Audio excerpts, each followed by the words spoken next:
Hey everyone, and welcome to This Explainer. Today, we're going to look at the human body in a way you might never have considered before. I really don't want you to just think of it as biology or, just a collection of parts. Instead, I want you to imagine it as this bustling, vibrant, incredibly interconnected metropolis. A literal city that never sleeps, complete with specialized districts, massive communication networks, and a dedicated security force that works around the clock just to keep you alive and thriving. To get us started, let me ask you a quick question. We all know our heart pumps blood through this massive highway of arteries and veins, right? It's easily the most famous transportation system in the body. But did you know you actually have a completely hidden secondary network transporting fluid right alongside it? It's kind of the unsung hero of our internal city, just working silently in the background. It's called the lymphatic system, and by the end of this, you're going to see exactly why it's one of the most fascinating networks inside of you. Okay, let's dive into this roadmap. First, we'll look at the interconnected city, explore our body cavities, and meet the 11 organ systems. Then we'll spotlight the lymphatic system, check out our immunity and ultimate defense, and wrap up with maintaining the perfect balance. Section 1. The interconnected city. 30 trillion citizens. Any major metropolis requires intense organization, logistics, and communication just to function. But the human body takes this to a level that's literally hard to wrap your head around. 30 trillion. That is the estimated number of human cells in an adult body.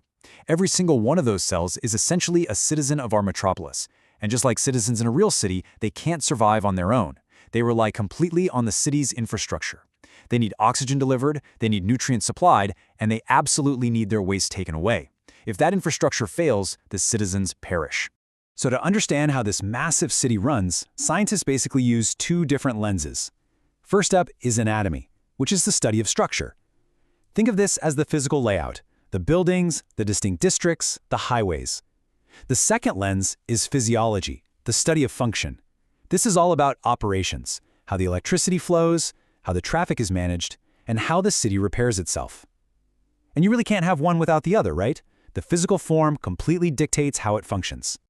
Moving on to Section 2, exploring our body cavities, the city's districts. Instead of neighborhoods or boroughs, our internal city is mapped out into these fluid-filled spaces called body cavities, and these house and protect our vital organs. Notice how the body is neatly divided into two main sections here. On the back, we've got the dorsal cavity. This is basically a highly secure vault made of bone, your skull and spine, protecting the brain and spinal cord. Then on the front is the ventral cavity.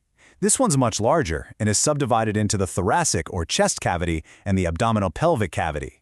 And what's brilliant about this ventral cavity is that it's built entirely from movement. It allows your lungs to expand as you breathe and your stomach to stretch out after a big meal, all without crushing the organs next door. Now, what's really interesting about this slide is how the body solves the problem of all those moving parts. Imagine your heart beating 100,000 times a day, constantly rubbing against your lungs. To prevent severe damage from all that friction, the ventral cavities are lined with serous membranes.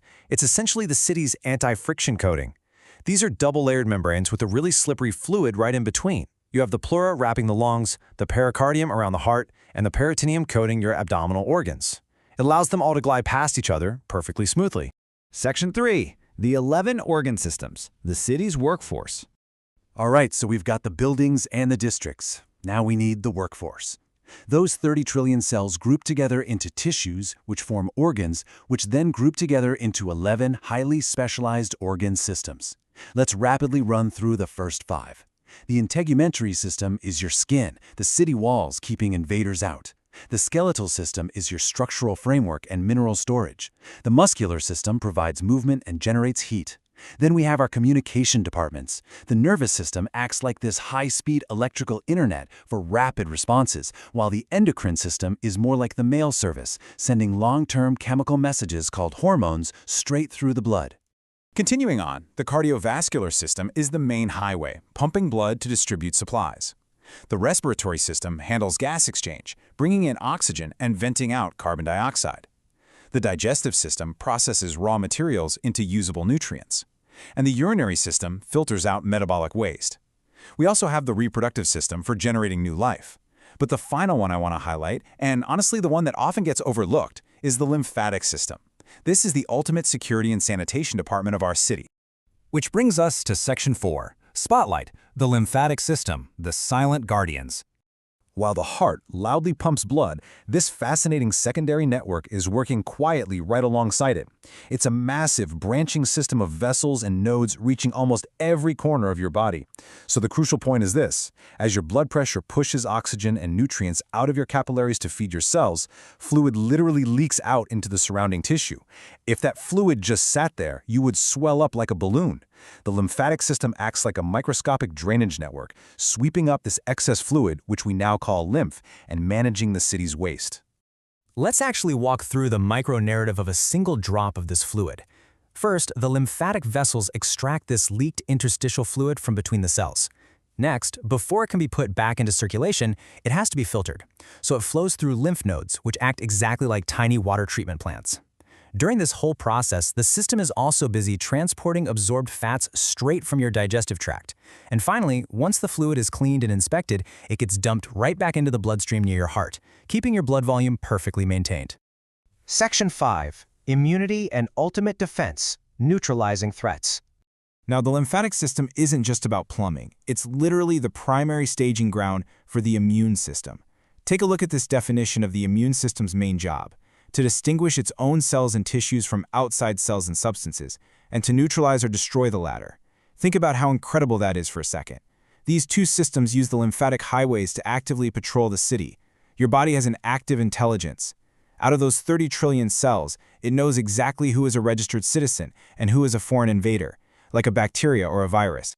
And the arsenal it uses to pull this off is just incredible. The white blood cells are the actual security force on the ground. They're born and trained in the bone marrow and the thymus. And remember those lymph nodes we just talked about? They aren't just water filters. They are heavily armed security checkpoints packed with white blood cells just waiting to trap and destroy pathogens.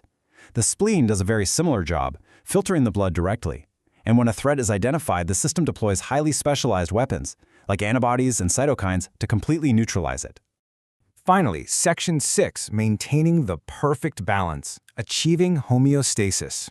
So we have 11 organ systems, a massively complex anatomy, and a dedicated security force. The ultimate goal of all this relentless activity, it comes down to this one concept: homeostasis. It's a steady state of internal balance. The body is constantly monitoring and adjusting to keep everything exactly right: your pulse, your respiratory rate, your blood pH. Take your body temperature, which usually sits right around 98.6 degrees Fahrenheit. If you get an infection, your immune system will actually disrupt this homeostasis on purpose. It creates a fever to burn out the invaders before bringing the temperature right back down to that perfect steady state. And I really want you to realize something amazing here.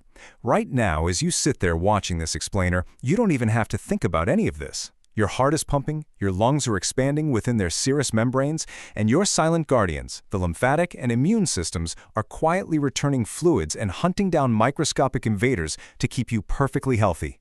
The whole shebang is humming along flawlessly inside you at this very second. It really gives you a totally new appreciation for yourself, doesn't it? I mean, with 30 trillion individual cells, flawlessly orchestrated by 11 distinct systems, all protected by a silent, invisible security network, isn't the human body the most advanced, awe-inspiring metropolis on Earth? I really hope this explainer gave you a whole new perspective on the incredible machine you live inside every single day. Keep learning, and I'll catch you in the next one.